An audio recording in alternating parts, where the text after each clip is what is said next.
Good evening, everyone. This is Crystal Migliore, a.k.a. Coach Crystal, and I'm your host for tonight's Ted.Thomas Success Club call, Question and Answer Hotline webinar.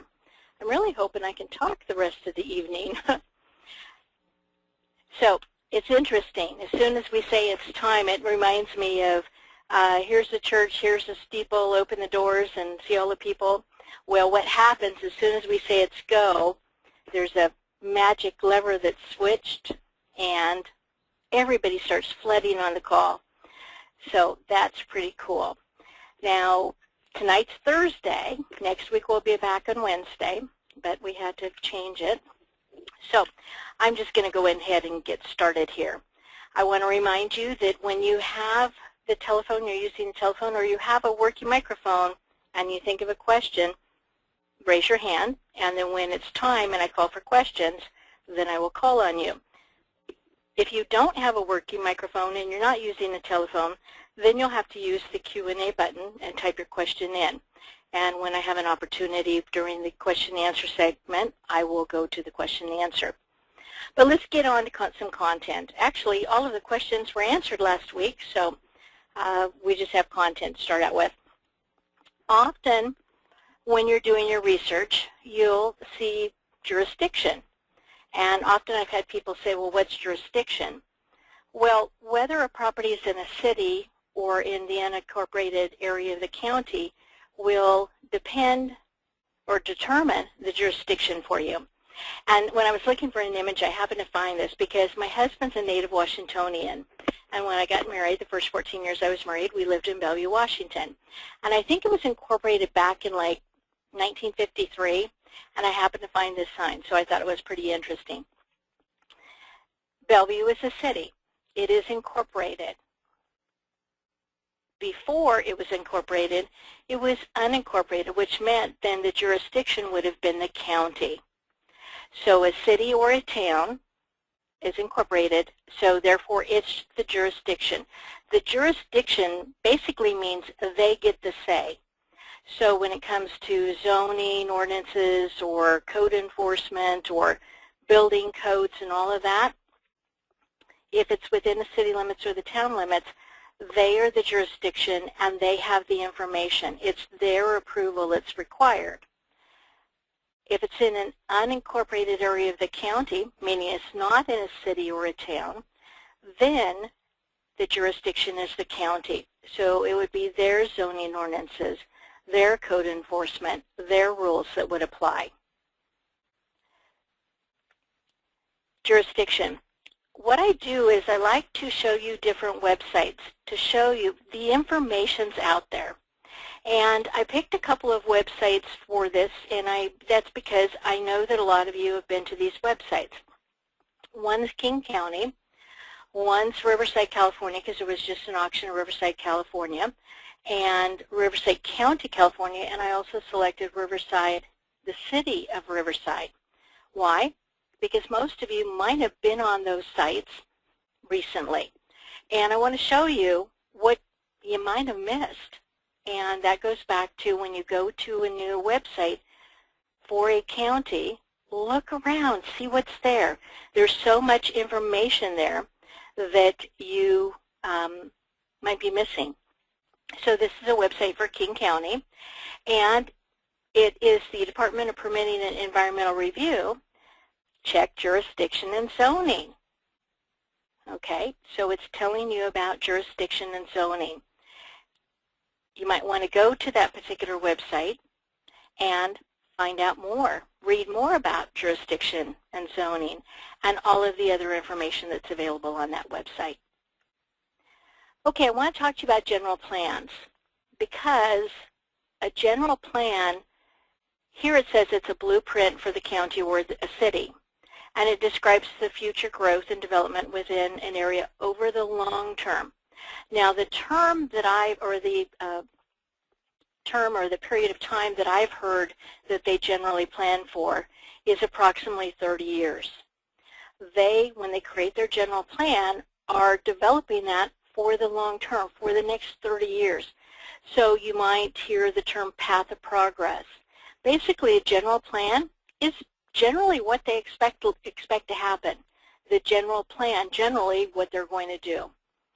So it helps them determine their areas of growth and helps them make the related decisions for that general plan to be enacted. Now, this is from the Riverside County Planning Department, and you see that their general plan was from 2003. What you will find is that when an area has higher growth or faster growth than they expected, they'll have to review and update their general plan because they've basically outgrown what they planned. So they'll have to create a new plan to anticipate future growth. So in areas that had rapid growth, it's not uncommon to see that their general plan is more recent. It doesn't go back 30 years. They might have outgrown it in 10. So they have to review it. They have to create a new plan. So this is from a Riverside County, California website, Planning Department. And if you look at the headers, or kind of the icons, general plan and zoning, forms and applications, public hearings, parcel information. So those would be all areas that you might want to check out. And if you Googled Riverside County Planning Department, you probably would, and maybe even general plan, you'd probably end up right here. Rapid growth. That's what I was just talking about. Eventually, the growth exceeds the scope of the plan, which again, the rule I've heard is, or the guideline I've heard is approximately 30 years. And at some point there's going to be a general plan review and update. Well, why would that be important? Well, why it's important is if they're in the process of updating the general plan, they might be making some changes. My county recently, or actually a couple of years ago, started the plan process for a new update. And what it meant was that there was area that was now going to be considered the path of progress that had been zoned agricultural, rural residential.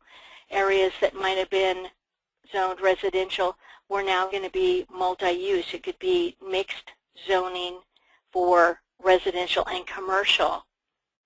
Now, commercial land usually is worth more.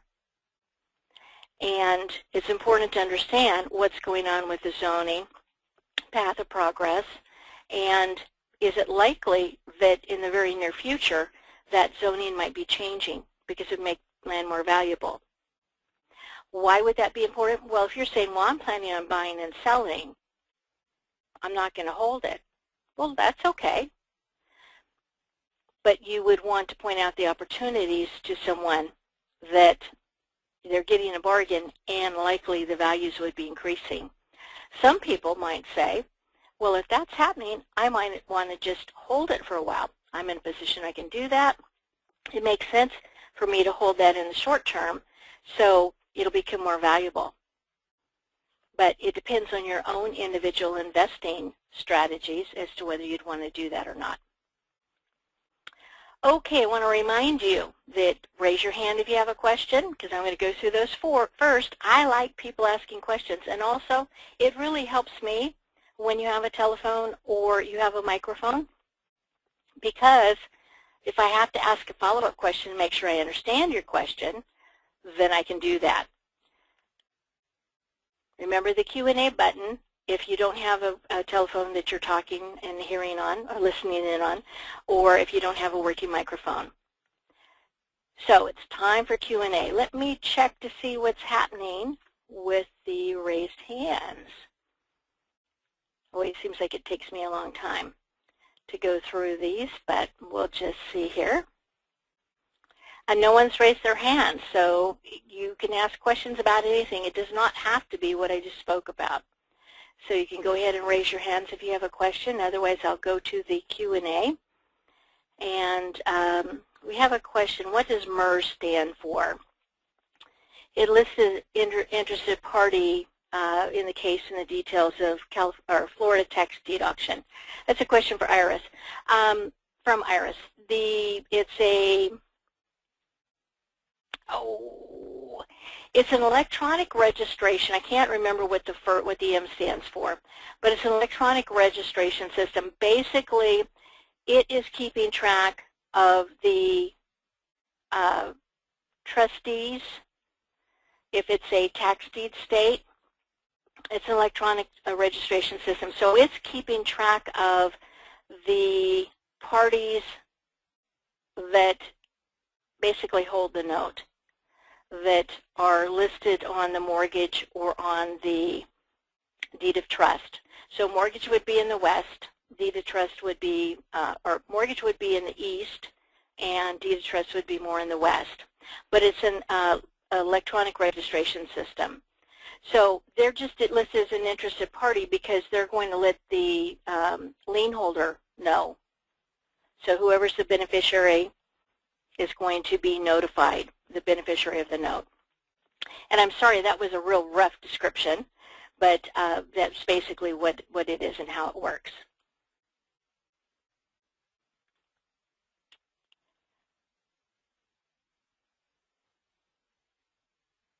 Okay, the next question is, Ken, I've heard that if I want to set up a corporation, I should use Nevada, but can you confirm that? And also, does it matter if I'm in another state like New York? Okay, corporations. I can speak from my own experience. I'm not an attorney. I do not set up corporations for other people. I'm not qualified to do that.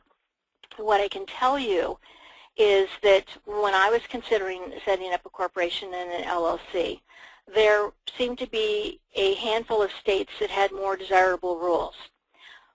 I have Nevada corporations and LLCs in California as well. Other states that I considered were Wyoming, Delaware, and it seems like there was one other one. But I decided on Nevada because it was close to me. I know that I can have my Nevada or California, well, I know I can have my Nevada corporation do business in another state because I'm qualified to do business in California. And so then it's usually just a matter of getting a qualification to do business in a different state when it's necessary. But here's the bottom line. You really should speak to an attorney, someone who specializes in setting up LLCs and corporations. Why? Well, they're going to be able to tell you why, how you would determine a better choice. Like I said, I considered Nevada, Delaware, Wyoming. Those seem to be the ones that had some benefits. We decided on Nevada for very specific reasons. And someone explained that to me. The first time I set up a corporation or set up an LLC, I had a company do it for me. And why I did that, not just set it up, but provide the education I needed so I would know how to use it. It would be kind of like having a car, but not having anyone teach you how to drive. It would be kind of risky, right? Well, there's decisions when you're setting up an LLC or corporation that need to be made. But if you're not familiar with that, and if you don't have someone that can explain why you might choose this over that, I think you don't get the full benefit. So that's why I chose to do that. Now, since then, I've set some up on my own. Why? Well, I know how to use them now.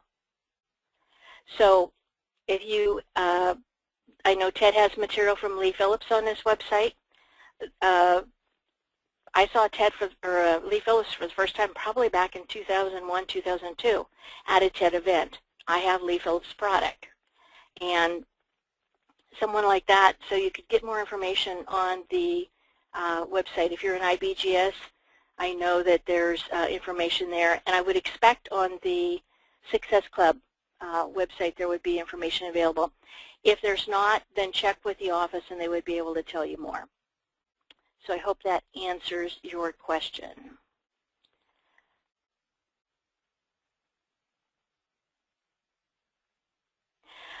Roberta, you had a question. A lawyer told you if you're doing, if you have an LLC, that you should be getting a Washington State business license necessary, is your question.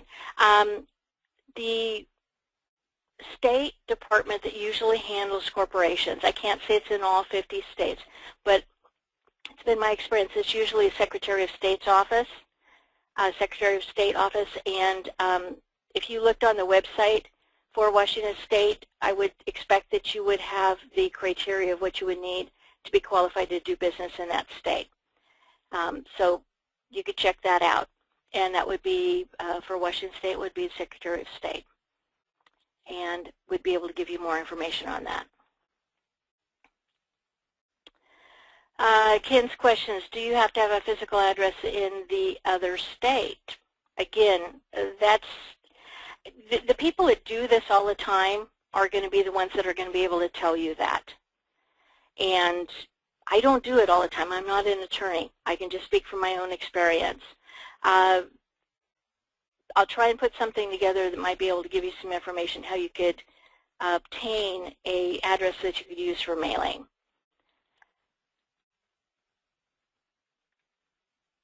So let me make sure I've got all of those.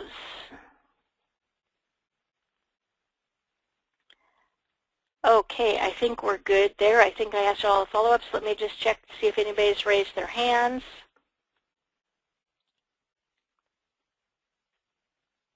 Everybody's so quiet tonight. Well, what we'll do is we'll just move on. We have an audio clip for you. It is, and I had it written down, I believe it is Kim and Stacy Mills. Yes, Kim and Stacy Mills, father and son. And they've got some really good information for you. So let's go ahead and listen in now. Some deals are small and some are big. Ted.Thomas' training works for any size deal. Kim Mills and his son Stacy made a profit into 6 figures on their first deal. They took Ted's course and took action. What if you came across an opportunity like theirs? Are you prepared and ready to go?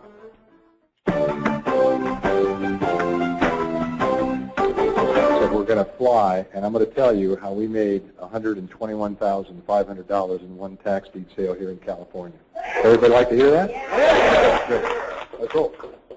Less than 2 years ago, we sat in the same seats that you folks are sitting in today, but we got very pumped up. We decided to take action. We did buy materials.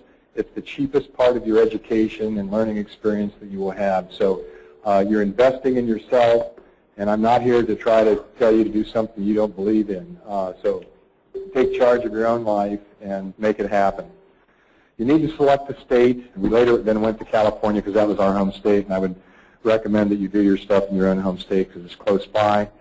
Select a county. We started out with our own county in Ventura County. You're in LA County here. Ventura is the next county up, kind of northwest from here. There wasn't any opportunity, so we expanded our perimeter. Hit the perimeter counties, didn't find a lot there.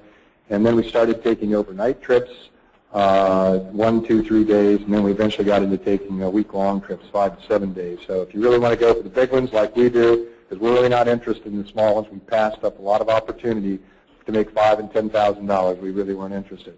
Because I work, Stacy works, and we just didn't have the time. So we developed a strategy. We contacted all the counties in California. We stayed away from the online auctions. And what we learned was when we first started, about 14 out of the 58 counties in California had online auctions. And it got to about, maybe half now. So there's quite a few. We like the ones where there's less competition. We also stay away from LA and large populated areas. You folks might want to do the same. I'm sure you've heard. Go to the small counties. Very important because your money there and your experience there will take you a lot further. We then researched each county to get their property list. Due diligence-wise, we have 2 different sectors that we work on here, 2 tiers, office research and field research. Of course, office is done in our office. Probably 90% of what we do is done in the office and 10% out in the field. So we do a lot of work on computer. Typical office research here very quickly. We read and understand our state statutes. You've heard this before. Read and understood our county rules. We learn how to register and follow all deadlines and guidelines, pay their deposits when necessary. And we obtained the property list, as I said. And we also created a trip preparation list. I'll tell you about that in a second. We purchased maps for the state, county, city, population, zoning, topography, assessors. The reason we did this is we got away from more of the improved properties and got into land. Because in California, it's not quite as easy as it is in other states to find a lot of improved property. Where we were out looking, about 9 out of 10 were land or parcels of land. And frankly, I didn't know anything about land, so I had to learn.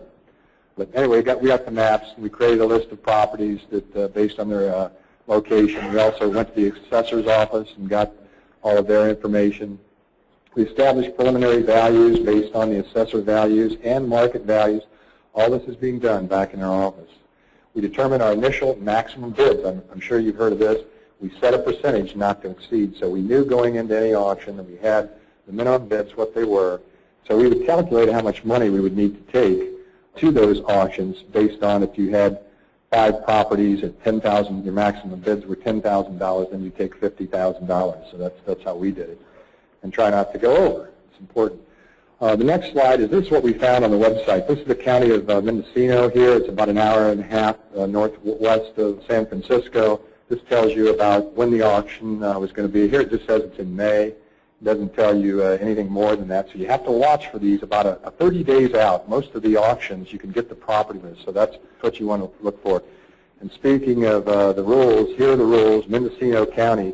It's 3 pages of rules. You can't read this, but I want to show you 05s compared to 06 because this is very important.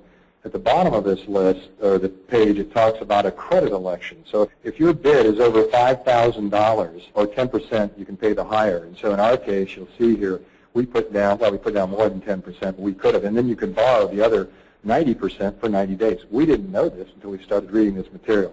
Mendocino auction rules. Here you'll see right in the middle of the page, no credit. They quit extending credit. So you have got to read these rules each and every year, even if you go back to the same county. Everybody got that? You'd be amazed at how many times we've seen people go up after they've won a purchase, not reading the rules, and come to find out they weren't able to complete the transaction. It happens all the time. We saw it numerous times. That's right. Let's go to the Mendo property list to show you what that looks like. We were interested. There were 14 properties here, and you can say, wait a minute, you guys traveled 10 hours to go see 14 properties that could redeem? Yeah, we did. And a lot of these were not good properties once we got out in the field. The first one here we bid on, this is a former motel site. You can see that it's, I believe, $61,800 to start with. All the others were real small lots. We bid on this. We lost, and I'll show you a picture in a second here what it looks like.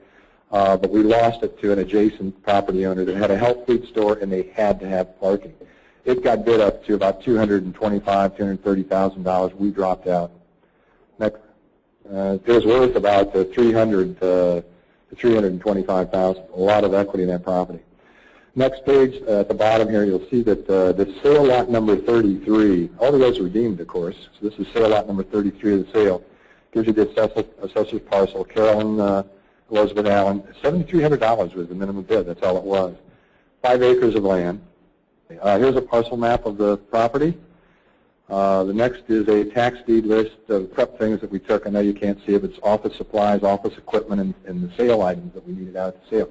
As you do these, keep track of everything you're doing like we did for future sales, because then you'll be able to reload everything up and can just take right off without having to screw around with everything. The field research, of course, is what we did out in the field, and basically what we're doing there is we're touring the properties, we're taking pictures, we're interviewing brokers for their input of market value. Why? To substantiate the value that we found out from the computers. So we got their sold comps, and we also said, hey, we're here. You possibly might represent us. If we get a property, we're going to hire you, could hire you to represent us, and that's exactly what I did. The other important thing is make sure you get to the city and county departments. You got to see the health, particularly in land like this. You got to see the health. You got to see the zoning people, and you got to see the building people, because we don't buy any property we cannot build on. Next, there's a picture of Stacy. We'll sail here on our trip. There's me. This is some of the land that we were looking at, rolling hills. Beautiful. Very nice. Also, lots of wildlife. You can see. Tall redwoods. We got into the redwood country. And rolling forests, of course. And here's the former motel site. This is the back end of another active motel that's right beside it. But so most of this lot was paved. This is in Ukiah. It's a county seat from Mendocino County. Where the grass was is where the old building used to be. Kim, hold your thought just for a second. Just hold your thought. Did this guy do his homework? Yeah. Are you guys going to have to do your homework? Yeah. Okay, this is a complete review, unknown to me. This is a complete review of what you just learned in the last couple of days. He was in a class just like you're in a class. What did he do with it? He applied it. Look at the records he's kept. He's teaching you guys what it took us 3 days, and you're getting it all in 15 minutes. Let's give him some money. Give him a hand here. Huh? Thank you.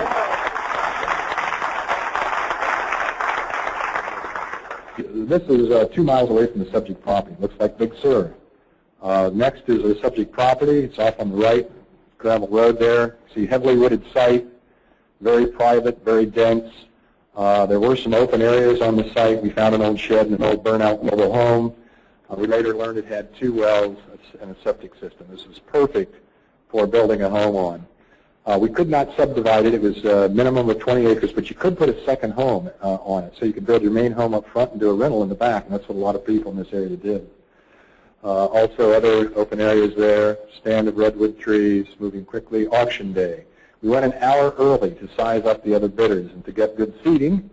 We registered for the sale, and we finalized our auction strategies. We bid in the motel and lost, but we bid into 5 acres, and there were like 5 other bidders bidding with us. And we got up to about $185,000, and there were only two left. And we got over 200, got to about 215, and we were bidding in increments of $5,000 very quickly. Whenever somebody else would hesitate and wait, we would come right back immediately with $5,000 increments. So the last 2 guys, he was at 15, we did 220.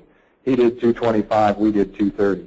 He hesitated, and then he said 232. And when he said that, we knew we had it. And folks, my heart was ready to bounce out of my chest because I knew we had about $100,000 to $200,000. Actually, what he said was, go sell it to the auctioneer. And we knew we had it right then. We were very nervous. Yeah, we were extremely nervous. And so we knew we had it. Next is the purchase agreement with the county. So you can see here, it's hard to read, but we had to put down $100,000. We borrowed the rest for 90 days.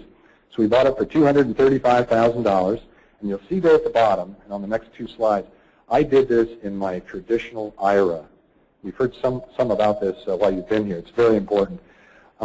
Next is the receipt that we got, and then this is the tax deed. This is what it looks like. We got this in about 30 to 45 days. Front and back of that shows you the legal description here. The deed got recorded. It was handled all by the county.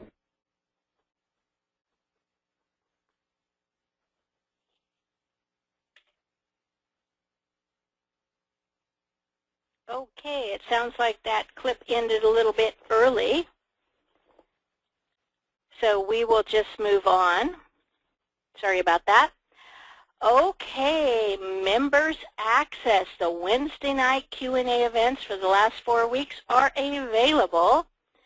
And there's new items coming soon for the full access to Success Club members. If you do not have your username and password to log on there, you should contact the office by sending an email to the email address listed at the bottom of the screen, info@Ted.Thomas.com. And apparently they'll be up for 4 weeks, and new ones will be added, and then after 4 weeks they will be removed. So if you want to watch them again, don't dally, or you might miss out. Okay. Oh, I apologize. I want to go back, and I want to talk about a couple of things that they talked about in that clip. Very important. They talked about setting a maximum bid for each parcel before they went to the sale. This is really, really, really important. Once you've done your numbers, you need to stick to them.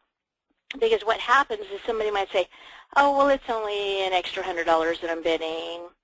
But if you go back and forth and back and forth and back and forth, then all of a sudden it might be $1,000, and you've already figured your profit margins. The easiest way to make a mistake and have challenges selling a property is to pay too much for the property. The condition of the property, when you buy it at the right price, in most cases, you can deal with that. One thing that's very difficult to deal with is when you've paid too much for a property.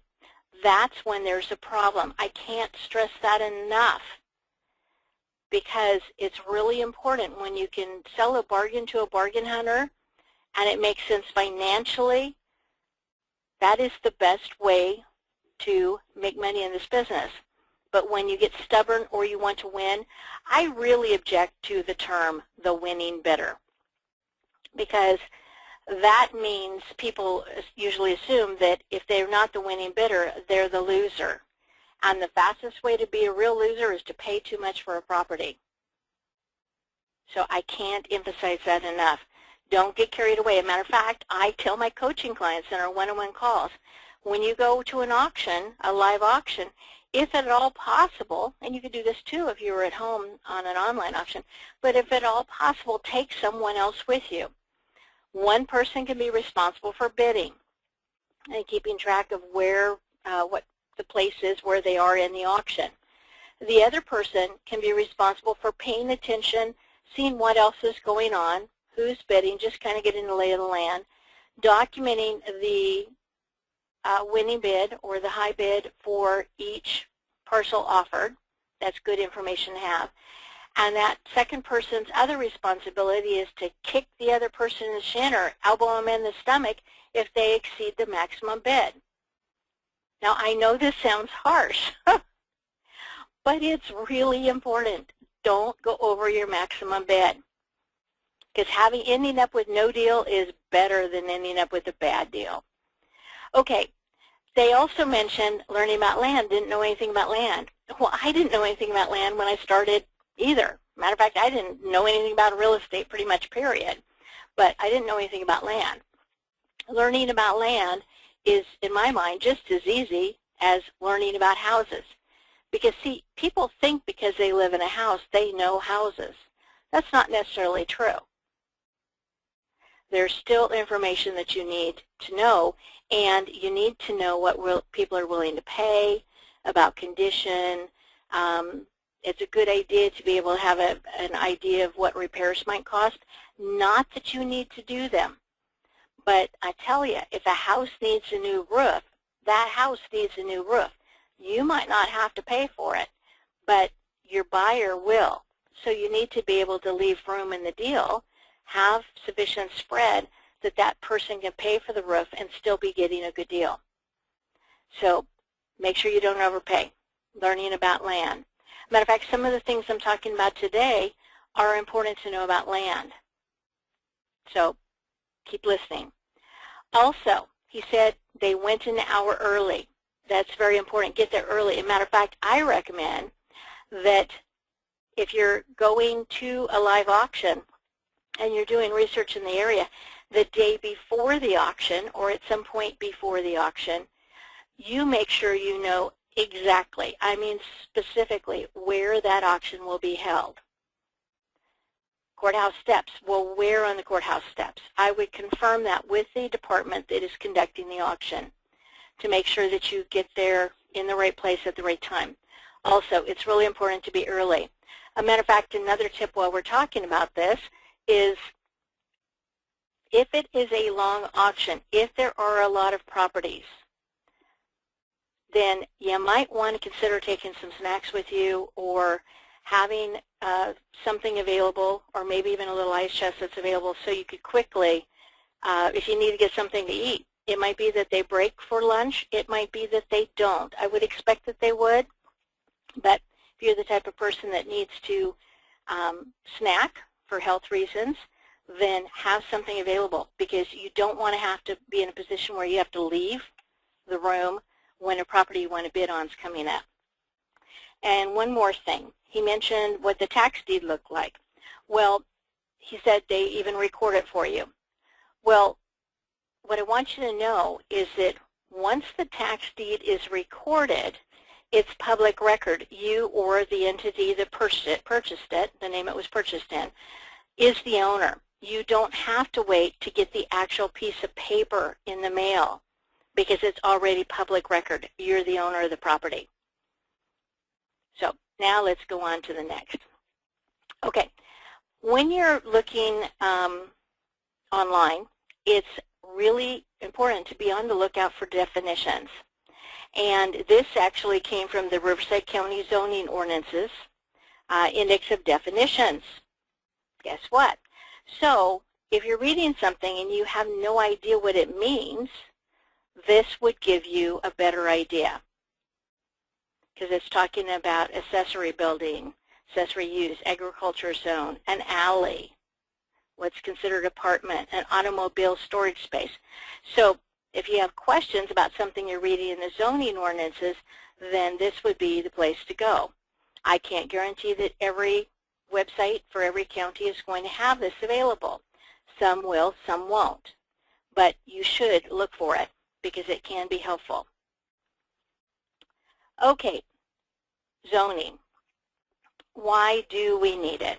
Well, there's a whole bunch of reasons.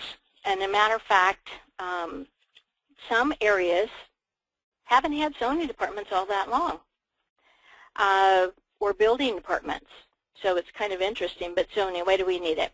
Well, to regulate the limit and height of buildings, okay, because often it'll say that a structure can only be so many feet high or so many floors, because otherwise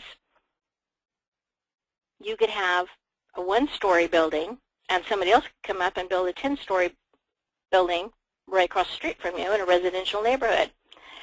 That wouldn't be so good. So it regulates it.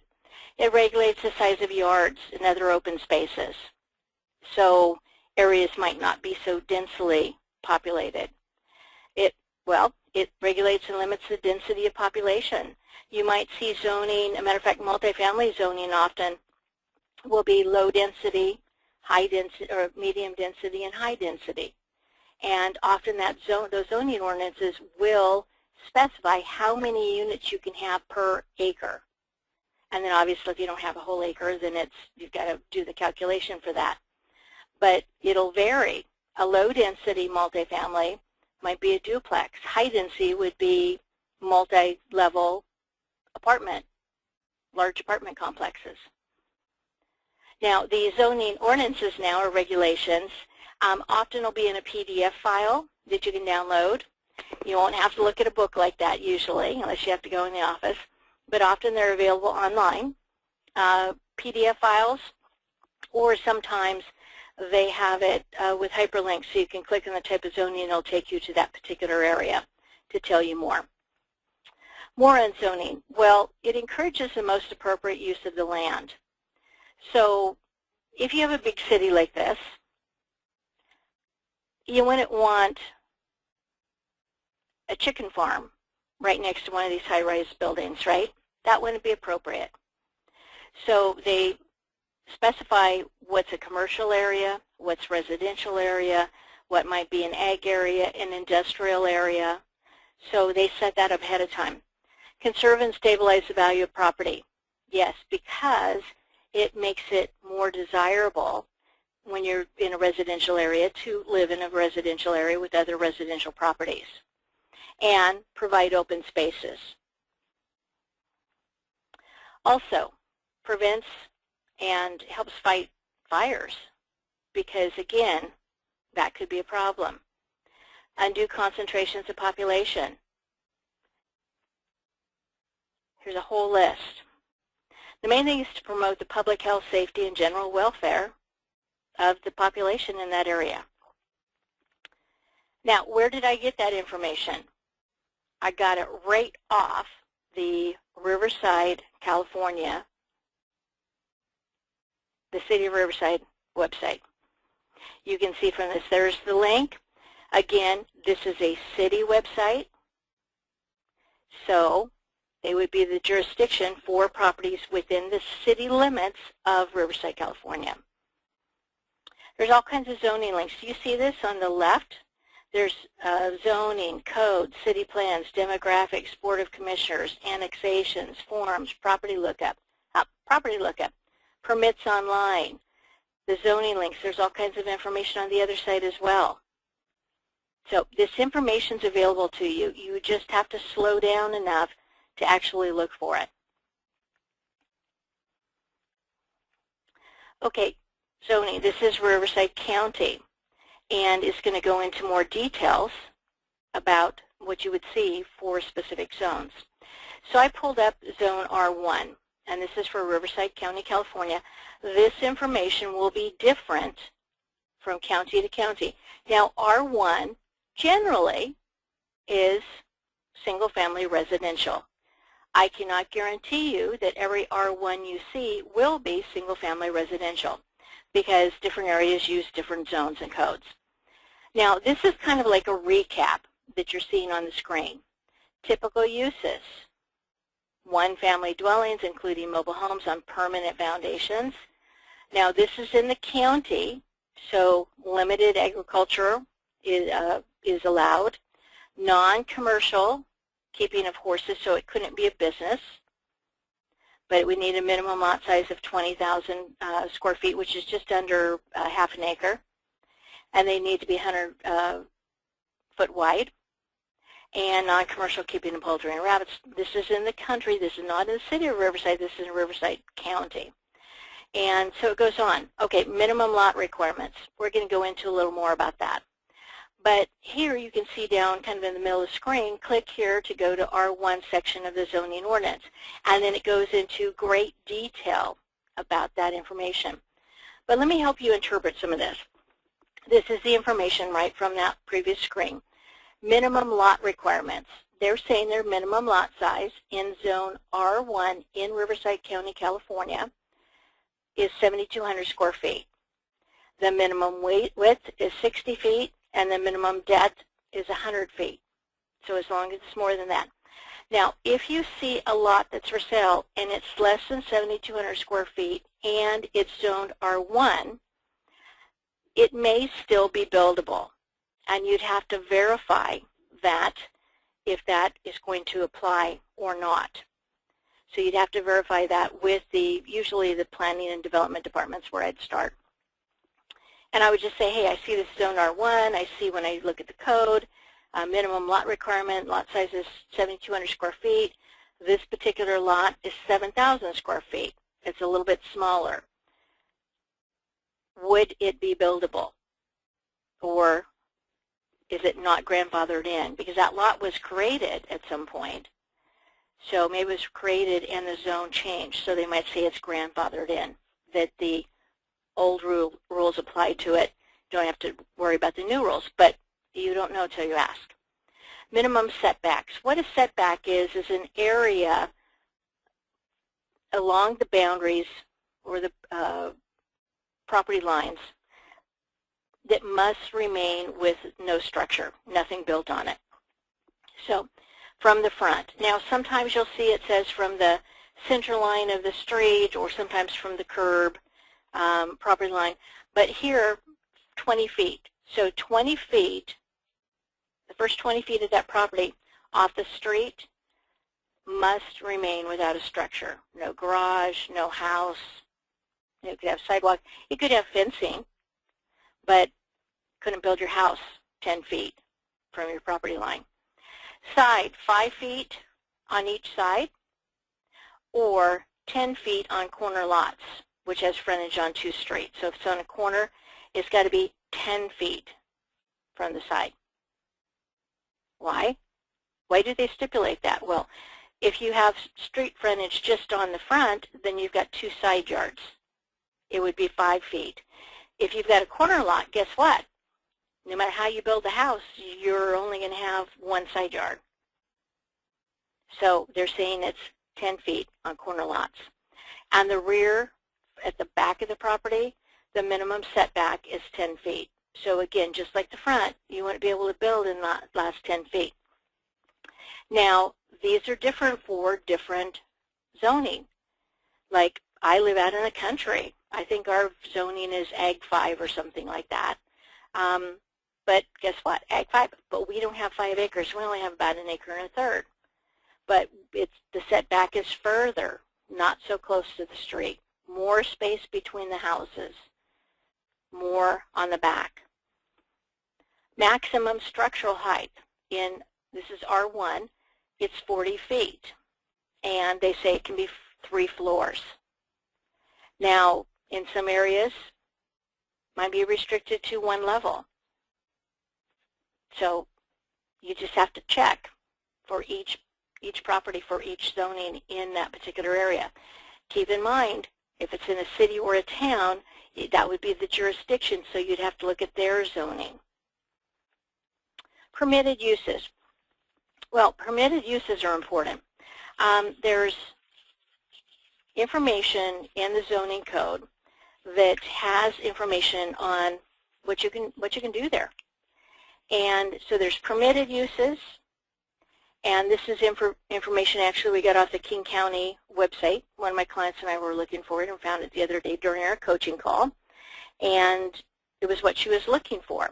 It talks about what the permitted uses were. It talks about SIC, that's a standardized industry code, standardized industry code. So that would be specifying, like, if a warehouse, what kind of warehouse it would be. So that was some information there too. So there's permitted uses, and then there's conditional uses. So you might see when you're reading a zoning code, you see permitted uses, and then you see conditional uses. Well, a conditional use permit is required for certain uses due to the nature of the use, intensity, or size, and it requires special review to determine if they're going to be approved or not. So that's important. Just because it's a conditional use doesn't mean that it's guaranteed that it can be approved. So that's something to think about. Now you're going, well, what does this matter to me? I'm not going to buy a piece of land and I'm not going to build on it. No, but your buyer is. So you need to think like they think, and you have to have as many opportunities and possibilities for them. So it's good to know what the conditional uses are, so you're aware of that. It needs to be approved. Okay. Now, I had a piece of property. I actually had an option on it. This was a few years ago. And I'm saying option, O-P-T-I-O-N. I had made arrangements with the property owner, in this case, because I buy the year since 2001, have bought property at tax deed sales and directly from property owners. Some pre-foreclosure situations and other situations too. And there was a piece of property. The owner wanted to sell it. They wanted me to be involved. I'm not a licensed real estate agent, so I either have to have an option or be in a legal agreement. So I had made an agreement to buy it for a specific price during a specific time period.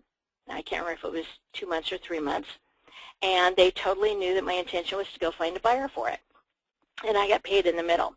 But what was interesting about this piece of property, because I wanted to know how I could market it, always be thinking about marketing. And next to it was a mobile home park. And I know that mobile home parks can be cash cows, and if they can expand their park, that really helps, because in some cases they're not approving new ones or they're limiting new ones. Well, one of the conditional uses for this piece of land was mobile home park, and it was in the county, so I called the county and I said, I know it's a conditional use for this particular property, and I gave them the parcel number. I said, I'm considering purchasing it, and what can you tell me about it? Can it be, do you think it would get approved for a mobile home park? And they said no. And I said, well, would you tell me why? And they said that the county was not approving those types of requests at that time. So I like to ask them, what is the likelihood that, what's the likelihood that it's going to get approved? And if they say there's just no way, or maybe there's a moratorium. Same county told me that at one point they were having a moratorium on building any new storage units. They felt they had enough storage units and they weren't approving conditional use permits to build any more. So it's important to talk to people and ask. If they say, oh yeah, we approve things like that all the time, it shouldn't be a problem. That's not a guarantee, but again, it gives more flexibility. So there's more information there that you can use. Community development, conditional use permits. Again, I got this right off the website. This is the Riverside, California. It's not the county site, it's the city of Riverside. This information's there. You just have to look for it and know what you're looking for. Okay, this is a property that years ago we had available. And this actually is zoned commercial. And when I checked into the zoning, it's zoned commercial. However, there were people living in it. They had got a conditional use permit for residential use.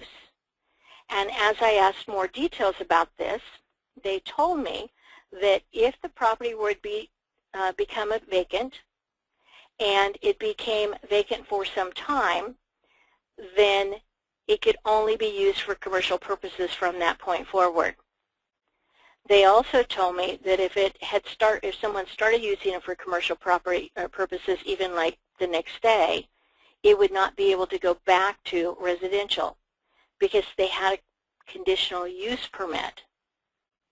So it was a conditional use. So they were setting the conditions that it was going to be commercial. So it's a good idea when you're looking at properties to check, because this totally looked like a residential structure. But it was zoned commercial. Commercial property is generally more valuable. Okay, permits. Well, there's all kinds of permits. Land use permits, fire permits, other agency permits, building permits. And information is often available online. So you can look up information about properties that you're considering purchasing online. It's a good idea to do that. Why? Well, let's, this is a search for permits. This is King County website. I just sat down and just started Googling information that I was looking for, and all this information was coming up. So here you can do a search for building permits. This is the King County, Washington site. Department of Permitting Environmental Review. Why look at building permit information? Well, want to know something about inside? Well, it's no guarantee, but if they remodeled a kitchen 2 years ago, odds are it might have a nicer kitchen, you're thinking. If you think the roof looks a little rough, well, you might look to see when the permit was issued for that, and you might say, oh, the last permit was 20 years ago. That roof probably is about ready to go. Or you might get information about how many layers are on the roof, because there's a choice when you roof.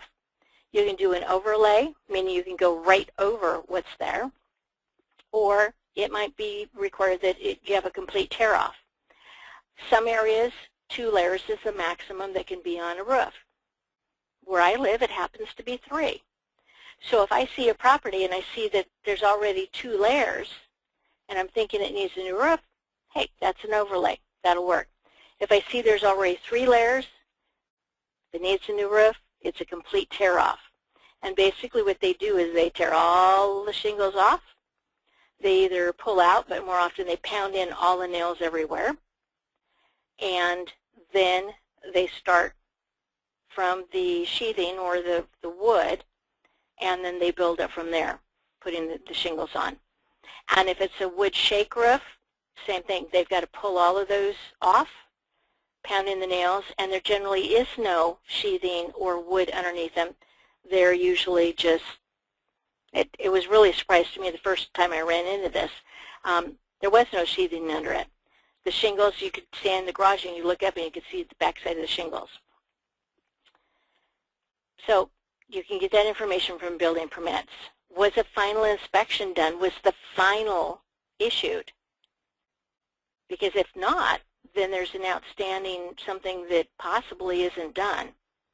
And also permits can give you a history of that particular property. So it can give you more information.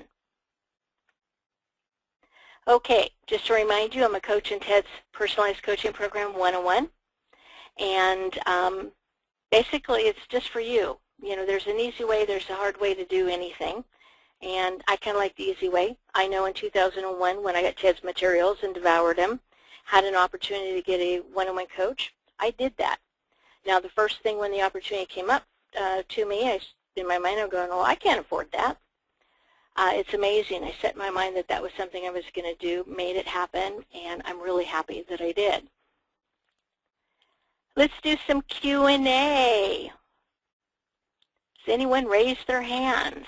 Up there we go. Doreen and Wallace. Doreen or Wallace? You had a question tonight.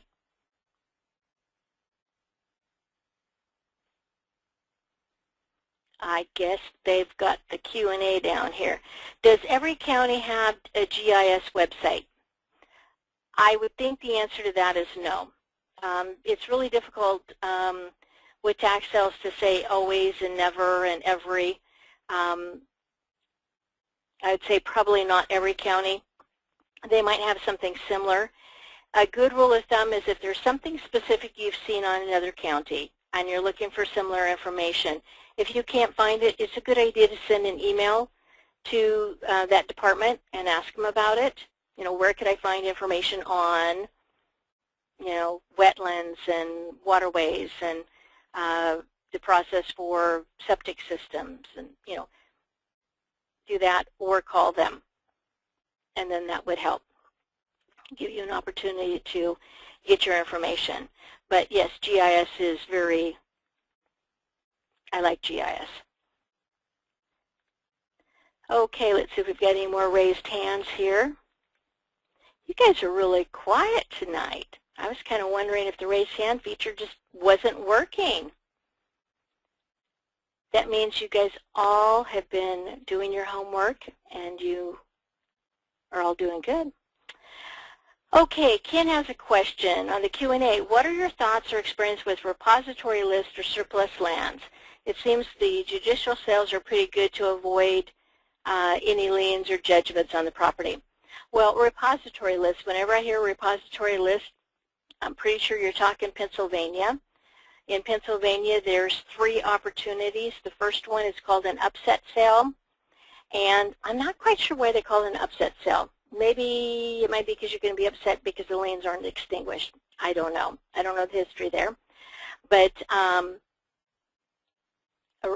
upset sale, the first time a property is offered in Pennsylvania, the state of Pennsylvania, it's an upset sale. The liens are not extinguished.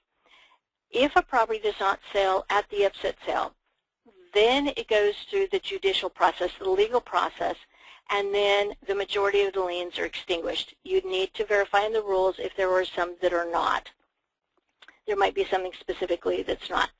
If a property is not sold at a judicial sale, then it goes into what they call the repository list. And sometimes they'll hold an auction for the properties on the repository list, or otherwise they're just available. And it's like a land's available, it's the leftovers, and, you know, if you want to buy one, you get the information, do your research, and then just say, well, I want that one. And so judicial or repository, yes, that's a good way in Pennsylvania to not have to worry about the liens. Now, some people would say, well, why would I want to go to an upset sale if the liens aren't extinguished? Well, not all properties have liens on them. Some don't. Some are owned free and clear, don't have any other liens. So that would be a case that if you found, you know, it would be more work to determine which ones did not, but you could do that. Pennsylvania sales, as far as I know, there might be some online, but I generally, that's pretty much a live auction state. I don't know of any that are online auctions in Pennsylvania. So, Ken, hopefully that answers your question. Okay.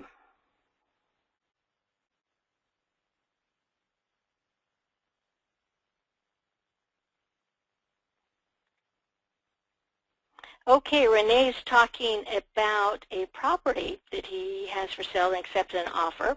So good. I like it. They pay all costs. You know, that's something to talk about. Who pays what when you're closing? Because there's closing costs associated with that. Well, it's negotiable. As long as the buyer and seller agree, then there's been times when I've paid all closing costs. There's been times I've told all of the buyer and sometimes the seller, you got to pay all the closing costs.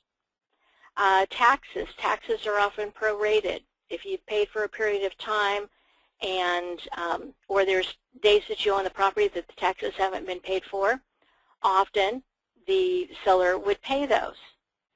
But you can just say, you heard Bill Beddos when we were in Phoenix say, hey, I just told the buyer they got to pay all the taxes that are due.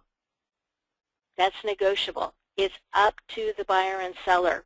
As long as you agree, that can be the terms. Yes, it's important to understand that when you have a property under contract, it does not mean it's sold. Sold means, to me, when the check is in my hand and I can take it to the bank and put it in the bank. That's when sold. And it's interesting because as soon as you think about sold in your mind, it's like it's just sold to everyone else too. Because often what I've learned to continue marketing a property, and I'll take backup offers.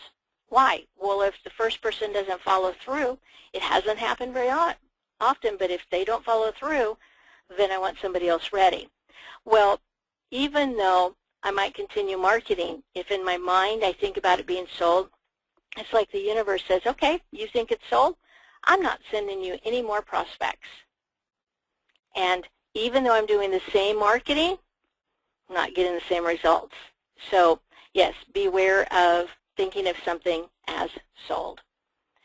Okay, let's see. I've got another minute or two. I've got another question.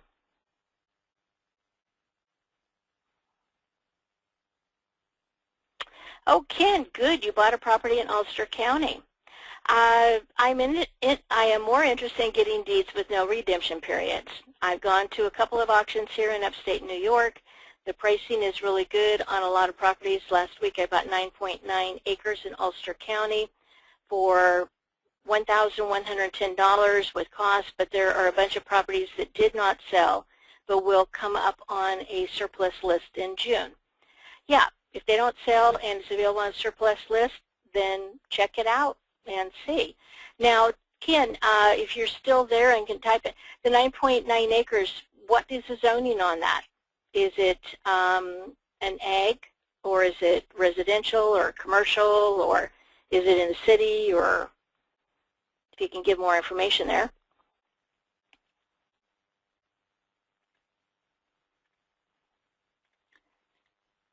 Residential 311 vacant. Okay. Now, I'm not exactly what 311 means, because remember I said it can be different in different places. Can it be subdivided? And if so, how many pieces, what's the minimum lot size? Okay. Landlocked. Just because something's landlocked, it might not actually be, so you probably would want to talk to the county surveyor if it's in the county and verify that there's no deeded access to that property already, because sometimes there is, but it's not apparent. So, okay, so we can talk more about that. And, oh, good, you're already on top of it. For those of you who aren't answering or looking at the Q&A box, he said he was working on it. So I need to wrap things up because we're a couple minutes over, but I have one last thing I want to share with you. And one of my coaching clients, we were talking about fear yesterday in our coaching call. And, you know, I used to worry about a lot of things. And it was like, yeah, but what about this? And yeah, but what about that? Because remember I said I didn't know anything when I got started in real estate. I didn't know anything about real estate. But it was like, oh, yeah, what about this? What about that? And finally, I made the decision that, hey, I was missing out on a lot of opportunity because I was worrying about things that may or may not happen.